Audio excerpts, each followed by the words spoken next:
Los inicios de la relación de Felipe y Leticia se remontan a octubre de 2002 en una cena organizada en su casa por el histórico periodista de Televisión Española Pedro Erquicia. Ahí se conocieron y desarrollaron su relación siempre según la versión oficial y lo que se nos contó en ese momento desde el compromiso hasta la boda. Sin embargo, ahora con el escándalo de Jaime del Burgo aparecen nuevas perspectivas y dimensiones sobre este asunto. Al menos podemos citar dos libros que dan una versión alternativa sobre esos primeros años de relación hasta ahora y hasta la aparición de un misterioso grupo llamado a sí mismo Colectivo que se dedicó en internet a escribir desde 2003 hasta 2015 desgranando detalles de la vida de Leticia así como del resto de miembros de la Casa Real. La cosa viene fuerte porque todo esto va en consonancia con las declaraciones de Jaime del Burgo e incluso me atrevería a anticipar que detrás de este colectivo podría estar el propio empresario Navarro, ya sea a través de sus declaraciones o ya sea porque era parte de este misterioso grupo que desapareció en 2015. Empezamos.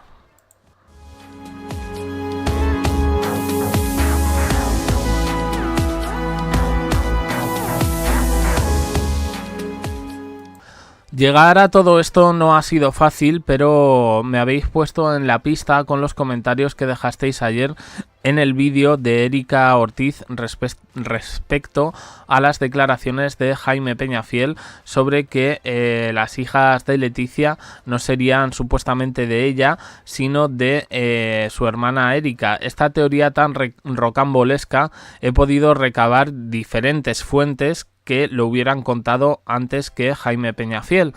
Y entre esas fuentes he encontrado a un señor que está aquí en YouTube, que se dedica a conspiraciones y que entre otras cosas dice que ha visto rocas donde viven gigantes y que hay una cueva de Hércules que conecta el espacio y el tiempo custodiada por un androide. No es broma lo que estoy diciendo, son declaraciones de este señor que se encuentra en Soria. Esta es la primera fuente. La segunda fuente tiene que ver con una cuenta de Twitter de una persona, un supuesto economista, una persona de poder en España que ya anticipó esta serie de cuestiones en la red social Twitter hace por lo menos una década atrás. Esa cuenta ya no existe, pero estoy intentando investigar sobre esta persona. Y la tercera pata del banco, con lo que me he encontrado, es con un grupo, un colectivo llamado Los Herederos, que tenían un blog en internet donde, sin mencionar, utilizando seudónimos para los miembros de la Casa Real, desgranaba un poco los secretos de lo que no se podía decir en aquel entonces. Estamos hablando desde los años 2003, es decir, desde la aparición de Leticia en la monarquía hasta el año 2015, del que versa su último post. Sigo investigando sobre esto, pero me ha parecido bien hablar un poco y conectarlo con la relación de Felipe y Leticia. Este colectivo, curiosamente, yo no sé si Jaime del Burgo está detrás. Lo que sí puedo tener claro es que muchas de sus declaraciones están basadas en lo que ahí se dice, que yo no digo que sea verdad o mentira, pero que me llama la atención. También una tercera posibilidad podría ser que este grupo, Los Herederos, fueran, bueno, pues de alguna manera gente de la vida de Leticia, de la vida profesional, enemigos que se haya labrado en el camino desde sus estudios universitarios. En cualquier caso, sigo leyendo y prometo traer más información al respecto. ¿Pero qué hemos encontrado dentro de este colectivo y dentro de estos dos libros? Bueno, vamos a poner los asuntos sobre la mesa y en este caso vamos a empezar con Felipe. Cito: Felipe era un joven despreocupado, mal estudiante y con más ganas de diversión que de poner los codos, y mucho menos de pasarse el día pendiente de su futuro predestinado por herencia genética. En los estudios y las continuas malas notas que acostumbraba a llevar a palacio preocupaban tanto a sus profesores como a los que estaban encargados de su formación como futuro jefe de Estado. Para evitar que se siguiera chismorreando de esto y de sus primeros escarceos eróticos, decidieron mandarlo a Canadá a hacer el COU, el curso preuniversitario. Los amigotes de juventud del príncipe, entre los que se encontraban sus primos los Gómez Acebo, dicen que la imagen del heredero en sus años mozos era frívola con un punto de prepotencia. No tenía especial inclinación por guardar la tradición monárquica, ni en la elección de sus novias ni en la de sus amigos, entre los que predominarían los ociosos hijos de papá, herederos de grandes fortunas empresariales y jóvenes adinerados que se arriman al poder que representa la corona y que, atención, en muchos casos han influido negativamente en el príncipe. Estos niños pijos generaron una subcorte que buscaba prosperar en los negocios a costa de la imagen de la corona, planteando incertidumbres institucionales poco deseables. Don Felipe no estaba por la labor y prefería disfrutar de las ventajas de la soltería privilegiada que le proporcionaba ser el heredero de un trono. El entorno monárquico español y los propios reyes estaban profundamente preocupados, y otra preocupada era la hermana mayor del interesado, la infanta Elena. El hecho de que tardara tanto en decidirse ponía de los nervios a toda la familia real, que no tenía ningunas ganas de ceñirse la corona ante cualquier eventualidad de la vida. Estas fuentes, aludo a dos libros de los cuales permitidme que no diga el nombre, y a este colectivo que es conocido seguramente por mucha gente que sigue este tema desde hace tiempo. Menciona a los amores de Felipe, Tatiana de Liechtenstein, la candidata más deseada por la familia real, entre otras cosas por venir de donde venía, pero también por pertenecer a la casa real con mayor patrimonio en el mundo, la más millonaria, vaya. Hablan también de Isabel Sartorius, hablan de Gigi Howard, de Eva Sanum, hasta que finalmente llega Leticia, a la que definen como la joya de la corona. La favorita, que finalmente llegaría a conseguir el trofeo de esposa legal, iba a dejar a todos con la boca abierta, incluidos los reyes. Periodista televisiva, autóctona, plebeya, divorciada, con un pasado más que turbio y lo más impactante para la monarquía, activa militante republicana de izquierdas. La Cenicienta roja. Los grandes secretos de Leticia, que son muchos, están celosamente guardados por los poderes más altos del Estado, cerrados bajo todas las llaves del reino y, por supuesto, vetados a la inmensa mayoría de los mortales de este país. Ojo a lo que comparten estas fuentes. Al príncipe, a las mujeres que le interesaban de manera íntima, siempre ha usado la misma táctica, la de utilizar a sus amigos o terceras personas que han intermediado sin rechistar para provocar un encuentro casual, de tal manera que el heredero pudiera iniciar luego un acercamiento más íntimo a la fémina de turno en la que había puesto sus reales ojos. Del resto se encargarían sus indiscutibles encantos y sus dotes borbónicas en materia de amoríos. En esta ocasión, con Leticia, el método no fue diferente. Sobre la famosa cena en casa de Pedro Erquicia, donde, según la versión oficial, Ortiz y Borbón se conocieron casualmente, se da por bueno que el encuentro fue allí. Curiosamente, uno de los asistentes, el director adjunto del programa televisivo Informe Semanal, recibió el encargo de llevar, entrecomillado, chicas guapas de la tele a la misma. Eso hace preguntarse a esta fuente qué tipo de fiesta era aquella a la que acudía un personaje como el príncipe de Asturias y por qué se solicitaba la presencia de mujeres guapas. Una vez producido el acercamiento íntimo, Ortiz tenía muy claro cuál era su meta a perseguir. Nunca se ha detenido ante nada ni ante nadie, ni ha prescindido de sus irrenunciables ambiciones. Hago una pausa aquí. Según lo que se nos contó, bueno, pues a ver, yo tengo que decir aquí una cosa, porque es que si no, cuento todo y no rebato absolutamente nada, ni doy otro enfoque y no me parece tampoco justo. La versión que se nos da es que se conocen allí. Hasta donde aquí servidor sabe, las cenas organizadas por periodistas de televisión eran habituales, pero no solo acudían periodistas, acudían también artistas con el objetivo un poco de bueno, pues acercar a esos periodistas de la televisión pública un poco al mundo social, vamos a decirlo de alguna manera. Aquí lo que se está insinuando es una lista negra. Estas informaciones salieron en la década de los 2000. Listas negras donde aparecían... Bueno, quizás no es el mejor concepto, lista negra, pero donde aparecían nombres de chicas que aparecían en televisión. Curiosamente, y aquí tengo que ser justo, pues Leticia Ortiz no pertenecía al perfil de esos catálogos que se ofrecían, que todos tenemos un nombre en la mente de quién era la persona que se encargaba de organizar cenas con famosos o con chicas que salían en la tele, y tengo que decir que Leticia Ortiz pues no pertenecía a ese perfil. Era un perfil periodístico, una chica guapa, no se podía negar, resultona, pero de ahí a otra cosa me parece un poco fuerte lo que se está comentando. Si uno conoce estas cenas, sabe que acudían profesionales de la Casa de Televisión Española, entre ellos gente que estaba casada y acudía con sus parejas. Lo tenía que decir. Ahora sí, sigo. No se cuenta nada de qué influencias llevaron a la Ortiz desde CNN Plus a Televisión Española en el año 2000.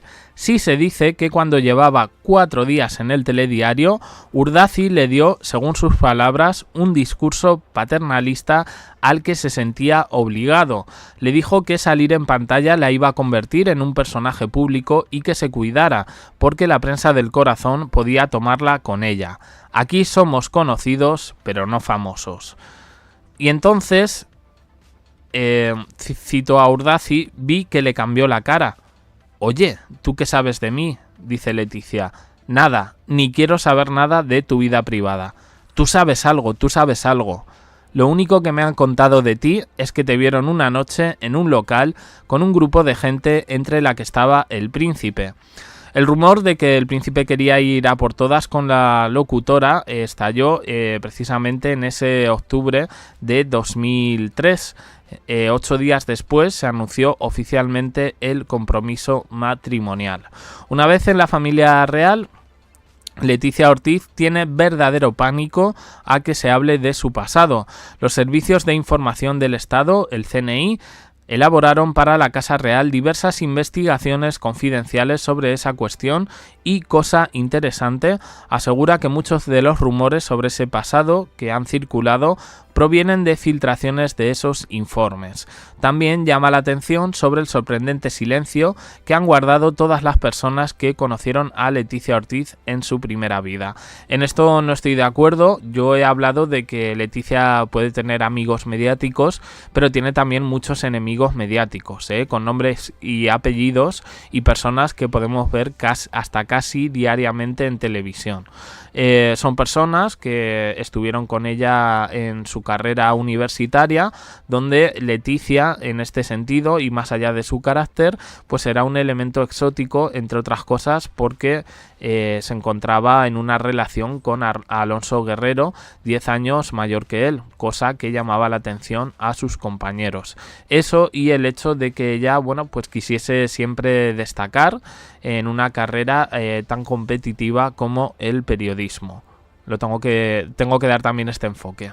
Un periodista de la revista Pronto logró hablar con una de las amigas de la infancia de Leticia en Asturias y le dijo que todas se habían juramentado para cerrar la boca porque había cosas que eran secreto de Estado. Entre la fiesta en casa de Erquicia el 17 de octubre de 2002 y el compromiso oficial el 1 de noviembre de 2003 pasó poco más de un año. Después del primer encuentro, el príncipe telefoneó a Leticia Ortiz para una cita al regreso de esta como enviada especial de Televisión Española a Irak. La Ortiz había viajado con los militares españoles a bordo de la fragata Galicia. Estas fuentes no se refieren a ningún lance de capa y espada de la periodista durante sus viajes profesionales, pero deja un comentario malicioso. Atrás quedaron los viajes para cubrir, informativamente hablando, cualquier evento periodístico. Sobre la llamada telefónica del príncipe, el número de Leticia se lo proporcionó un amigo de él. Uno de los regalos más visibles que llamaron la atención a sus compañeros de televisión española fue un Audi A3 según estas fuentes, sobre el que se hacían cruces sus colegas de trabajo. Aunque al príncipe no le importaba ni el visto bueno de los reyes ni el de los monárquicos, sí le importaba el del clan Amiguil, como llama el autor a su camarilla de pijos adinerados.